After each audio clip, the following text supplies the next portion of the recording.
So I want a big round of applause for today's speaker, Ruby Cheng. Good morning, everyone. How are you guys today? Good? Good. I like the energy.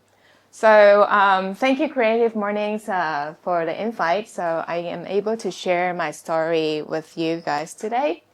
And before I started, so I would like to give you a little bit of background. So I am a full-time triathlon coach. I'm a very passionate triathlete. And I also have two businesses. So I founded No Limits Coaching, which is a triathlon company whose purpose is to empower individuals to push past their perceived limits on and off the race course. And the second, I just started recently, the No Limits Club is a lifestyle sports apparel that is inspired by the triathlon mentality. And today's topic is layers. So I'm going to go through my triathlon journey and about my struggles and how it leads to my personal growth and leading a business. So I started my company 3 years ago during COVID.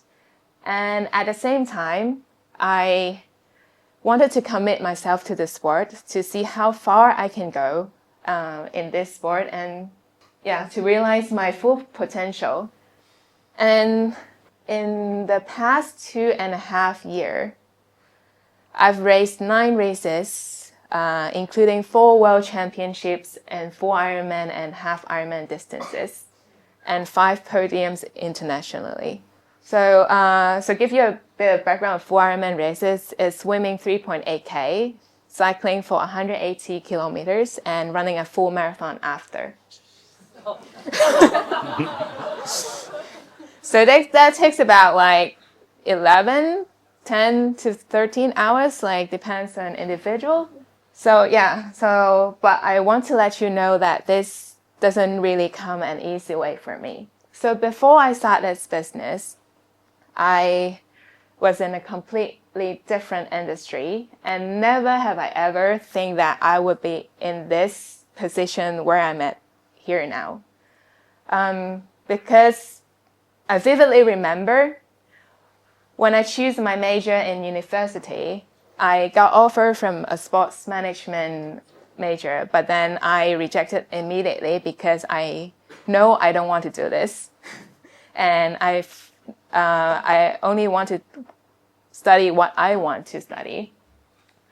So I would say I never want to work in the sports industry, but here I am. So I study hospitality and tourism management. And I was a flight attendant before.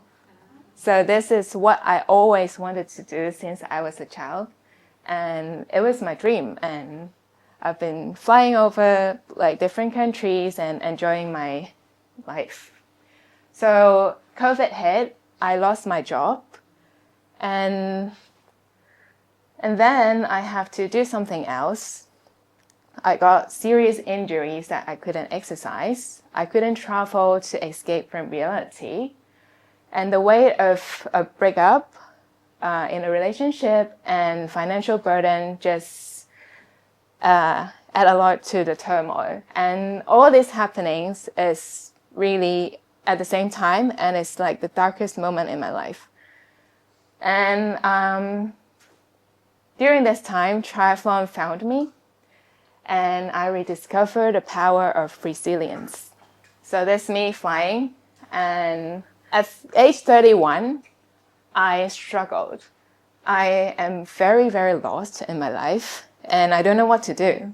But as a person who always know what I want to do, the feeling is overwhelmed. I got feel trapped physically and mentally during the pandemic, and triathlon kind of helped me to get back into my ground, and then having everything back to my normal routine. So it's very hard for me to start a new job in the new industry that I'm very unfamiliar in. And to learn to acquire all the professional certificates, the knowledge of becoming a professional coach, to start a new business, I don't know where to start, and to build a community from scratch. And also, everything seems very daunting. And especially if I want to strive with good credibility in this industry with male-dominated, it's also extremely hard. But deep down, I know this is my purpose and this is my passion, even though sometimes I feel very overwhelmed. I'm not sure if I'm doing the right thing, but I just keep going.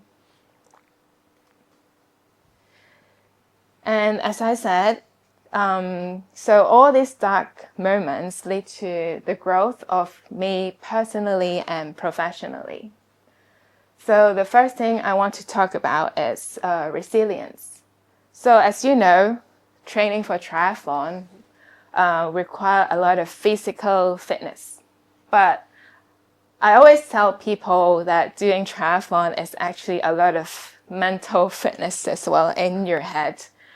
So when people ask me, do you think it's more physically or mentally of doing an Ironman? I would definitely answer it's mentally, because of the training hours you do alone on the road. You can go on a weekend training for 7 hours alone. There's nobody there. It's just you, and you kind of go crazy talking to yourself, wondering life. And yeah, so there's like days that I want to give up, but it's like every day you push a little bit harder, you challenge yourself a little bit more. So it's the resilience that builds that helped me to become who I am today, to tackle the challenges ahead and not to give up. So I can give you a very good example during my race. So I went to South Africa in 2023 for a race, which I'm really excited because I've never been to South Africa, and I hope I will have a very good race there. So everything is settled, and before the race day, my bike decided to die. So, okay, so it decided to die the day before, and I was actually quite optimistic because there's bike mechanic, and I know it's just the shifter doesn't work, and I just bring it to the bike shop. But after 6 hours, they dismantled the bike, they put the bike back together, and they couldn't find a clue what is happening to my bike. So I'm facing the opportunity of not racing after flying 29 hours to South Africa. Okay, so but during that time, I didn't give up. I keep calling for help. I keep asking for advices. What should I do? And instead of just sitting there to wait and do nothing. So this is very much applied that in daily life, when you face challenges or face some setbacks, you don't just sit there. You find ways to recover the situation. And also it's the mindset that you have kind of helped me to go through the setbacks, because the situation, yes, you can't change. It's the attitude that you can change to make the situation better. And eventually, the bike shop find me a new bike that I can race the next day. And I was so relieved and so happy, even though I broke down big time in the bike shop. So the next day, that race is the most peaceful race that I have ever had. And I actually did really good in the race. And I came podium, I came second in my age group. So this is the one example that how resilience can actually help you in daily life. And the second is self-discovery. So through the training, you learn a lot more about yourself, about your strength and your weakness. Oh, I'm really good at swimming, but I'm really bad at running. And it's sometimes we think like, oh, I'm really bad at this and I'm not going to do this. But there is a saying that the magic in the work is something that you have been avoiding. Okay, so if you keep avoiding your weaknesses, you will never improve. So I'm a very good swimmer and I am good at cycling, but my weakness is running. But if I have been avoiding to train running, avoiding to acquire the knowledge of how to improve myself and how am I going to achieve my goals, it's not possible.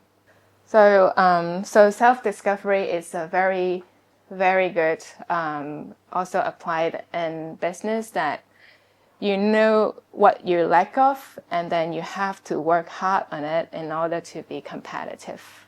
And the third one is discipline and consistency.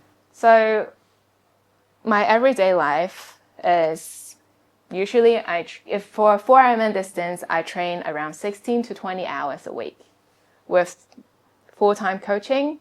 Managing 2 businesses is a lot. But it requires a lot of discipline to reach a certain level. And it helped me to learn to set goals, stick to them, and prioritize things. And how to be very consistent and be very disciplined is about building habits. So I don't know, have you ever read a book called Atomic Habits? Yes, most of you not. Yeah, that's a very, very good book of indicating like how important is building habits, and it eventually leads to succeed in everything, in every aspect in your life. So let's say if I feeling 100% today, I'm going to train, and the next day 80%, I'm still going to train, and the next day I'm feeling not really good, 20%.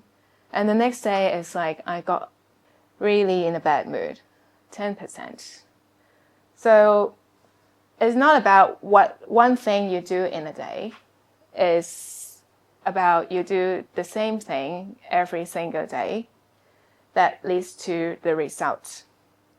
So if I feel only train when I feel like 100%, it's not consistent, and it will never lead to a sustainable result. And the fourth one, time management. As I said, I train a lot and I have a lot on my plate, and I become an expert in managing my time.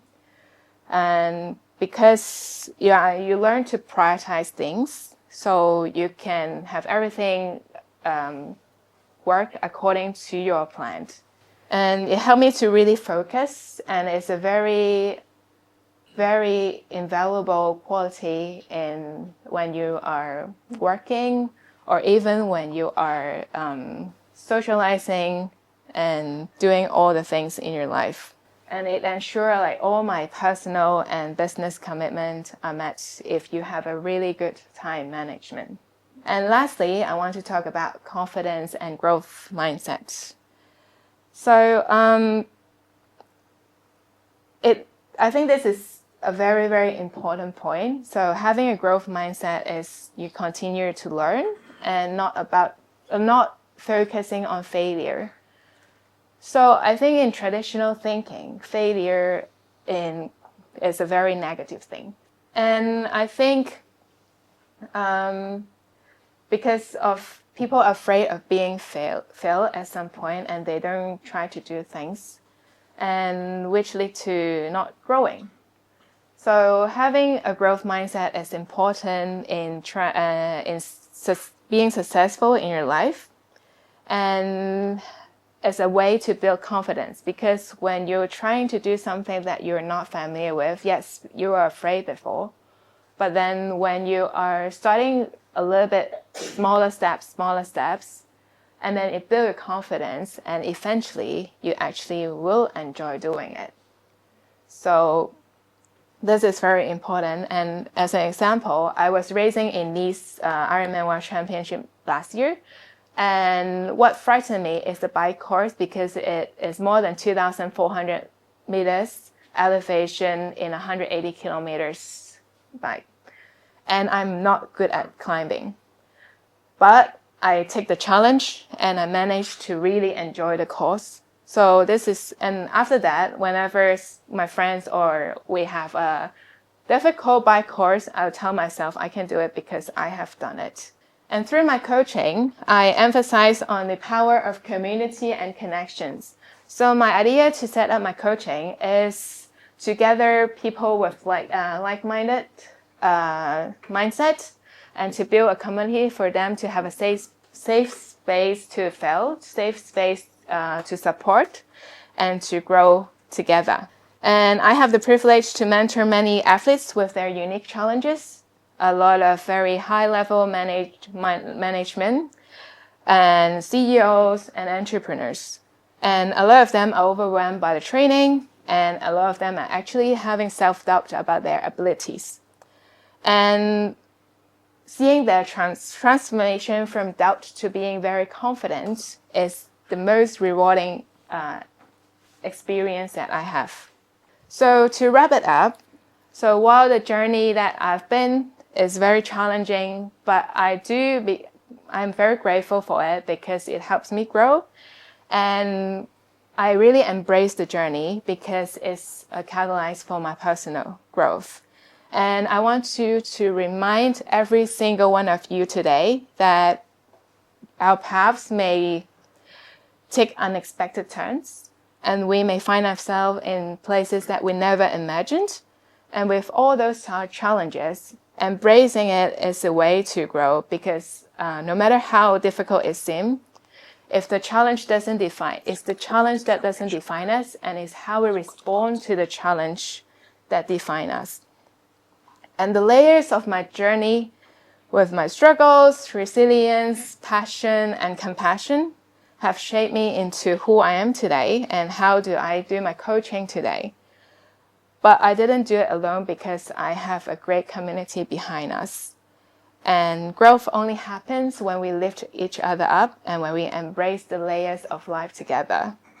And thank you very much for listening to me. And yeah, hope you really enjoyed it. Thank you.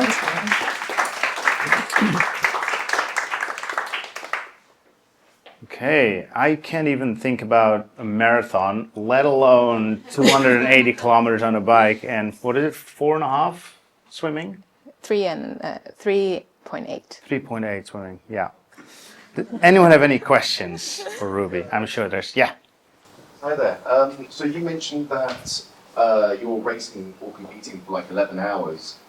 That must be, well, as you said, mentally taxing. Where does your mind go and how do you keep yourself going? Because it must be quite boring to go for that amount of time and stay sane. So when I feel tired and when I'm feeling lots of momentum, I always remember why I started this. Because it goes back to the originally thinking, okay, why did I sign up for this race? And what do I want to achieve? And when you think of this, it's like, okay, your power is getting it back up. And then, I just keep going because I want to be better. I want to take up the challenge and I want to inspire other people to do so, to be better in their life. And yeah, that's what I think of. Thanks, Ruby, for the presentation. It was really lovely. I think for most kind of normal people, a challenge for us would be training for a marathon. So I'm just curious, like, what was your jump from, I guess, like being a flight attendant to training for a triathlon? Like, such a challenge, you know? So I did triathlon. I've done triathlon for more than nearly 20 years, actually. But I started as a swimmer when I was really young, but I'm not really good at it. And I always skipped swimming lessons when I was a kid. And I don't like sports at all. And then when triathlon came, I started to see myself improving in swimming and I get a little bit of confidence and I'm also exposed to the world as well. So this helped me to lay a base of my sporting career. But I'm just doing it for leisure. So when I was flying, I compete like only once a year for fun. I have no goals. Maybe just get a better time each time, but I'm never consistent. So that's why I'm not improving. So if you are looking for a challenge for yourself, not just a marathon, maybe just a 10K run, start small. And this will help you to build your habits. Let's say you don't run at all, and then you can run a 1K today, and then a 3K later, and then in the end, after you finish each achievement, celebrate it, because this will keep you going, and this is how you build consistency and the discipline of achieving your goals. Thank you, Ruby. It's really inspiring. I Thank you. imagine a life of athletes, you might have experienced injuries, and I want to ask, how do you deal with injuries and still continue to train during injuries? Thank you for your question, and that's a very good one. So I went to Kona in 2023. So Kona is the birthplace of Ironman, and everyone dreamed to go there. And I qualified in 2023. I'm very excited. But before that, like maybe 3 months before the race, I signed up for a cycling race in Hong Kong, and I got really badly injured. My scar is still on my knees, and I couldn't really walk properly for 3 weeks. I couldn't do anything, but my big race is coming up. So at that time, I think, okay, I actually couldn't do anything. As I said previously, if you can't change the situation, change your mind, change your attitudes towards how you handle the situation. Because if you keep being sad or being complaining what you can't do, why don't you just accept it and move forward? So actually, in these 3 weeks, I was actually very looking forward to when I can exercise again. And that 3 weeks, I focus on recovery, resting, which I do not get enough every single day. I sleep and I eat well. And then I do all the things that I couldn't do in that recovery period. Meeting my friends, spending time with my family, I actually quite enjoyed it. Yes, I lose a little bit of my fitness, but then this is the only thing that I can do. And this is how I deal with injury, and I think it's a very good outcome.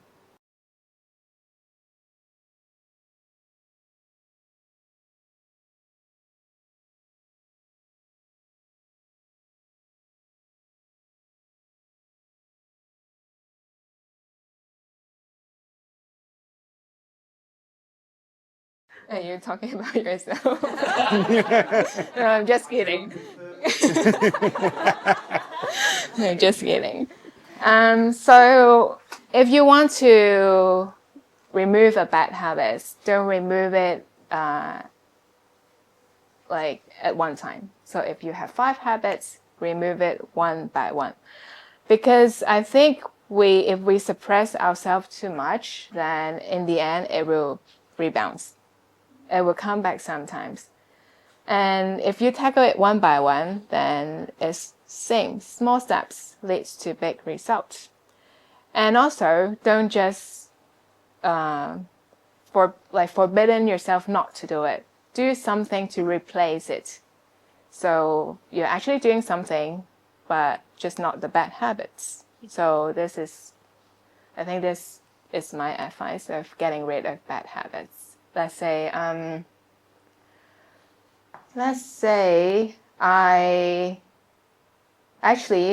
want to stop scrolling my phones before bedtime.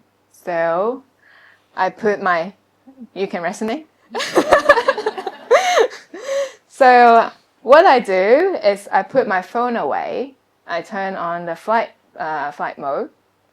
But then instead of suppressing myself not to touch the phone, I put a book next to my bed. So I read. So when you read 1 page, 2 page, and then you fall asleep. So no phone. Yeah. Yeah. Yeah, small steps and reward.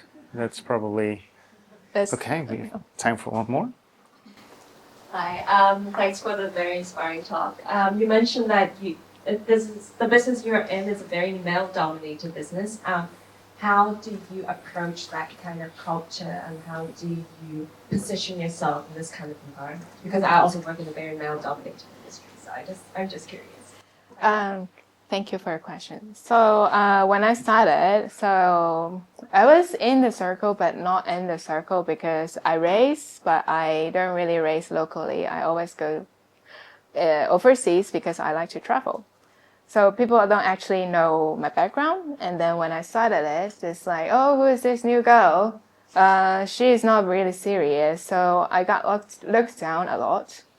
But I'm not saying anything because I think there's no point. But I use my action to prove that I'm worthy in the industry. So I race a lot to prove my worth and also to prove to myself that I can do it. And I don't feel like to other competitors, I actually don't feel like they're enemies because I think being friendly and also connect to others will help you to establish a stronger networking and also presence in the industry. And for me, I don't talk a lot, but I mostly show them through my actions and what I do. And when people say negative things to you, don't take it serious because whatever you do, they will say something, right? Yeah, so just be yourself and then focus on what you want to build and just ignore the voices and eventually people will see. Thank you, Ruby. I think you mentioned triathlon found you. Sorry, You said triathlon found you. Yeah. When you found triathlon. I found that very inspiring. So at which point did you notice that you like it and you're actually good at it? So when I do triathlon when I was a kid, I don't think I'm good at it. Even though I win some races, but it's like because a lot of people tell me that I couldn't make it to the Hong Kong team, that's why I didn't actually pursue it. And later on, when I was an adult, and then I just do it for fun, and people start telling me that, oh, you're actually very good at it, so why don't you just give it a try? But I just procrastinated because I don't have enough confidence to think that I can do it. And when I started my business, I really want to commit it because I really want to prove that I can do it. So it's the small things that you do that build up my confidence, going to races, comparing my results, and now I believe that I'm actually quite good at it, but I still have a lot of room to improve. Yeah, so yeah. So triathlon helped me to actually triathlon give me a space to reflect and also to build up my confidence, not just in sports, but in everyday life as well. Thanks, Ruby, for sharing. I just wanted to ask, how important was the result for you? Like, let's say you didn't finish podium, like, how that impacted your journey going from there? How do you like divide between process and result? So I always have a goal to when I sign up for a race. And actually my goal hasn't met yet in those years time, 10 years time, ever since I first signed up for my first half Ironman. But I'm still doing it because I want that goal. And I love the journey of training. And I love the process of everything that I discover through training and racing. Results, I always say, like, people always congratulate me when I get podium and all that. But to me, podium is a bonus. So I really enjoy the process, and the result to me is actually not that important. And it's how you learn from mistakes, learn from failure, how you be adaptable to every situations, and eventually, if you really focus on your process and the journey, and the result will come. So if you purely focus on the result, let's say I want to get a 5 hours time, but you always focus on the result, but you ignore everything that you need to do during the process, so the result won't come. But if you focus on doing everything that can lead to a 5 hours race time, that the result might be coming. So it's, yeah, so that's it, yeah. Very healthy relationship with the outcome. Big round of applause for Ruby. Thank you, thank you. You can stay here for a second. Okay. Okay. And of course, Ruby, we have a little present for you. Every speaker here gets their own unique paper cutting from our paper cutting artist, Nick Sal. And this is yours. Oh, thank you. So I'm very glad you're very consistent with black and white color. Including all your websites and Instagrams. I wanted to show, this is her logo for No Limits. Obviously, in triathlon, you need all three sports represented.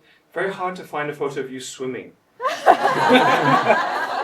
You need to get more underwater photographers. Thank you very much. It's so nice, so beautiful. Wow, I love it. Thank you. Thank you. Cool.